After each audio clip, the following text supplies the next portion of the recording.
Olá pessoal, resolvi fazer aqui Esse é um dos vídeos que eu tinha programado de fazer e hoje eu quero falar para vocês sobre a minha história de conversão. Como que eu aceitei a Cristo, como que eu... E esses amigos, eles conheciam a Bíblia, né? Eles tinham conhecido a Bíblia.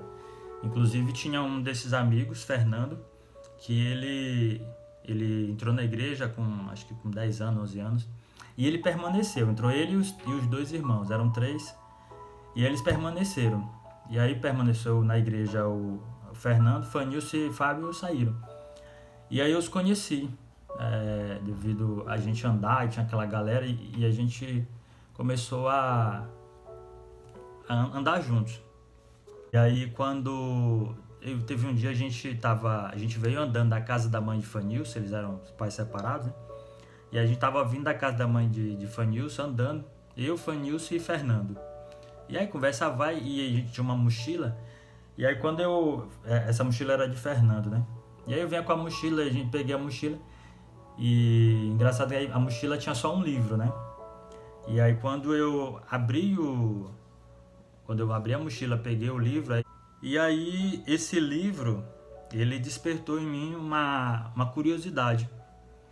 Porque na imagem, né, desse livro, na capa do livro, tinha uma imagem assim que parecia como se fosse um corpo, aqueles desenhos de alma. E, aí, e basicamente o livro ele falava sobre a questão do céu. E a gente até brincou, teve uma discussão na, nesse caminho de volta, né? E eu disse assim, me presta esse livro para eu ler. E aí Fernando, não posso porque eu vou ter que estudar ele para fazer um sermão e tal. E, e aí Fanny falou assim, tu é um miserável. Ele tinha umas expressões, tu é um miserável. Tu tinha que pagar Alan para ler esse livro aí, tu não quer emprestar para ele. E aí eu sei que aí passou. E aí como eu trabalhava com o pai dele, vendendo frutas, né, banana, laranja. E aí teve um dia que aí eu voltei, né, já tinha acho que era mais 10 horas do dia, no outro dia. E aí eu entrei lá no quarto de Fernando e tava o livro.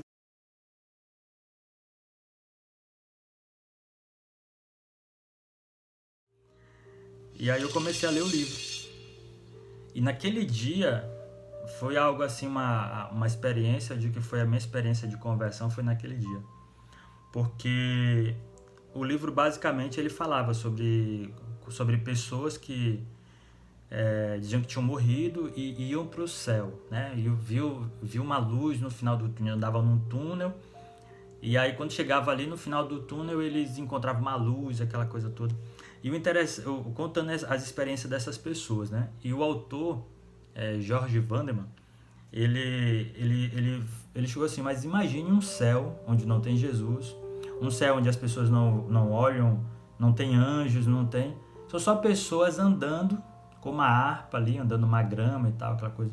Só que essas pessoas, elas retornavam, e quando elas retornavam, aí elas diziam, eu fui no céu e tal, aquela coisa toda. Só que elas nunca falavam isso. E aí ele explicou tudinho essa questão, né, do que realmente acontecia. E aí ele falava, né, de Apocalipse, uma explicação, trazendo a narrativa bíblica do que era o céu, como é que era a nova terra, como é que... E naquele momento é como se eu tivesse transportado, né, dali da feira, aquele barulho, aquelas pessoas andando, e eu não ouvia mais nada. Eu estava vendo, eu andando ali na Cidade Santa, andando por aquele lugar. E aí no final, o livro ele faz uma pergunta, né?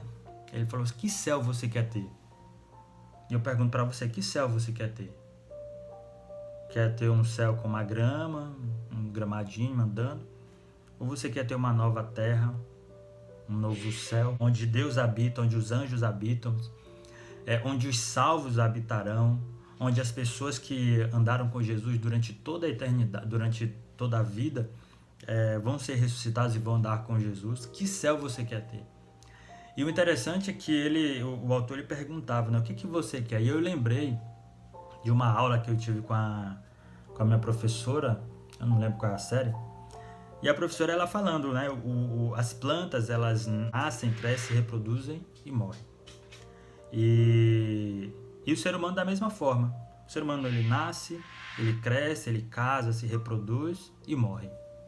E eu ficava com aquela angústia, assim, aquele negócio, mas eu tinha tanto medo de morrer, eu tinha tanto medo do que ia acontecer após a morte, o que vai acontecer.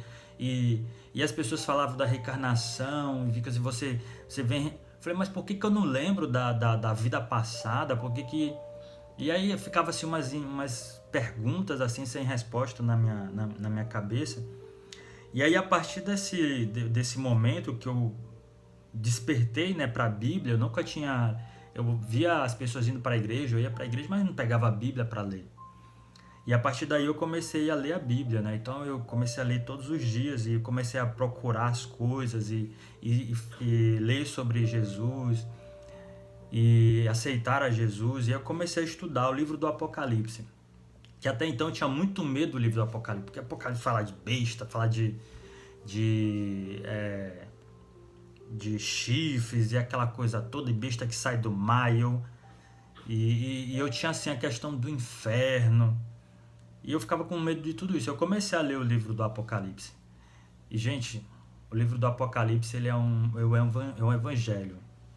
Ele fala mais sobre Jesus, sobre o Cordeiro que nos salva, do que sobre besta, do que sobre fim do mundo, coisa que a destruição, guerras. O que o Apocalipse fala é sobre Jesus, é sobre a salvação, é sobre o que você quer para a sua vida, a decisão que você precisa tomar. E aí eu comecei a estudar o livro do Apocalipse, comecei a ler outros livros, e eu fui lendo Grandes Conflitos, Eventos Finais, O Desejado de Todas as Nações, e confesso a vocês que todos esses livros eles foram mudando a minha maneira de pensar, a minha maneira de ver o mundo. E aí eu comecei a estudar, né? Fui lá com eles, e aquele momento foi um momento assim de... Eu já tinha uma decisão tomada, né? Já tinha aceitado a Cristo no meu coração. E aí eu comecei a ir para a igreja, comecei a interagir com os irmãos ali da igreja. Só que eu tinha muito medo, porque assim, eu achava a igreja muito chato. Achava a igreja um lugar assim que os irmãos iam lá e a gente não podia falar nada, não podia sorrir, ficar ali parado. Então eu ficava assim, eu vou deixar meus amigos, eu vou deixar toda a minha vida de prazer para entrar para a igreja. E aí antes de terminar essa série de estudos, teve um congresso de jovens lá do nosso distrito. E aí eu fui participar, era sexta, sábado e acho que domingo pela manhã, não estou bem lembrado. Eu sei que tudo que estava acontecendo ali foram mostrando o que era ser um cristão adventista. E o interessante é que na sexta-feira, alimentação, a janta muito bacana, no sábado de manhã também, o café da manhã. Eu falei, gente, que coisa gostosa. Primeira vez que eu comi pão integral na minha vida, né? Pão integral com patê de cenoura. Até hoje eu lembro o que era o recheio do pão, né?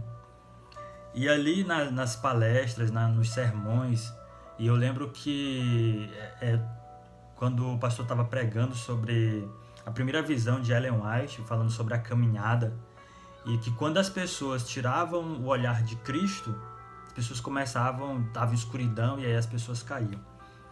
Então aquilo ali ficou na minha cabeça, olhar para Cristo, olhar sempre para Cristo. E aí teve palestras ali também sobre questão de primeiro emprego, sobre questão de saúde, e até hoje eu lembro algumas coisas assim dessas palestras.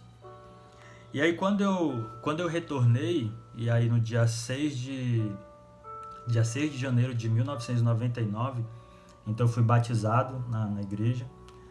E aí começou uma jornada. E a minha avó não queria que eu me batizasse, porque na cabeça dela, faz pouco tempo que você aceitou que você está indo para essa igreja. Como é que você vai batizar e ir para essa igreja? E só um detalhe. A igreja adventista, Era a única igreja que eu falava assim, eu posso ir para qualquer igreja, menos para essa igreja aí. Porque a igreja adventista tem um negócio muito louco, na época eu falava, né? Eu não conhecia. Eu dizia assim, como é que essa igreja, Deus deixa a gente para comer tudo, Deus não dá as coisas para a gente comer. E essa igreja vem que a gente não pode comer certos alimentos. Essa igreja vem que a gente não pode trabalhar num determinado dia, no sábado. E como eu trabalhava na feira, a feira é o dia mais movimentado, assim, é o sábado e o domingo, né? Mais o sábado do que o domingo. Porque no domingo as pessoas vão à igreja, então faziam as compras ali no sábado, as compras para a semana. E eu ficava assim, coisa muito louca essa igreja. Eu nunca vou ser dessa igreja.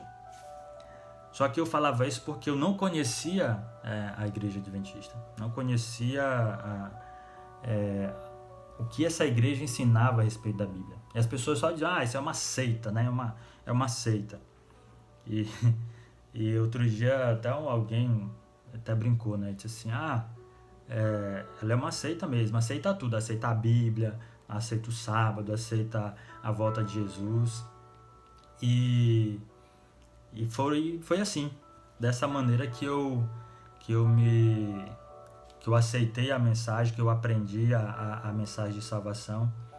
E fico muito feliz por toda a caminhada. Então, alguns conselhos aqui para os nossos irmãos. Que você continue dando testemunho da mensagem que você crê, daquilo que você crê. Elas têm um negócio assim, olhe para Cristo. Falei assim, cara, quem que já viu Cristo aqui Eu nunca vi. E o interessante é que Paulo, ele dizia para as pessoas assim, olhe para mim. Olhe para mim que você vai ver a Cristo. Siga o meu exemplo. E sabe por que Paulo falava isso? Porque ele seguiu o exemplo de Cristo. Ele seguiu o caminho de Cristo. Então, o meu desejo para você é que você aproveitar agora esse momento de quarentena, tome uma decisão na sua vida. Que você demonstre para as pessoas, ou mostre para as pessoas quem você segue. Fale mais do Cristo que te salvou. Fale mais do Cristo que você quer viver com Ele eternamente. Fale mais da nova terra que você quer viver, onde você quer viver eternamente. Então, seja um verdadeiro discípulo de Jesus. Você imagina se as pessoas dissessem para as outras, olhe para mim, que você vai ver a Cristo? Fala, eu nunca vi a Cristo. Não, é só tu olhar. Olhe para mim, como que eu trato as pessoas, olhe para mim, como que eu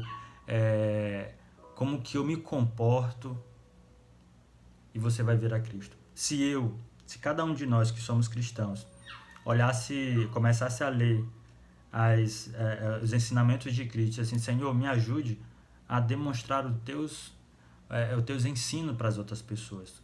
A prática do cristianismo, a prática da vida cristã, me ajude a colocar em prática, me ajude a desenvolver, e para que as pessoas também elas olhem. A gente não precisaria ficar dizendo assim, olhe para Cristo. Parece que Cristo tem que sair em algum lugar para a gente poder, para as pessoas olharem. Não, as pessoas vão olhar Cristo em você. As pessoas vão olhar Cristo em mim, as minhas atitudes. Tá certo?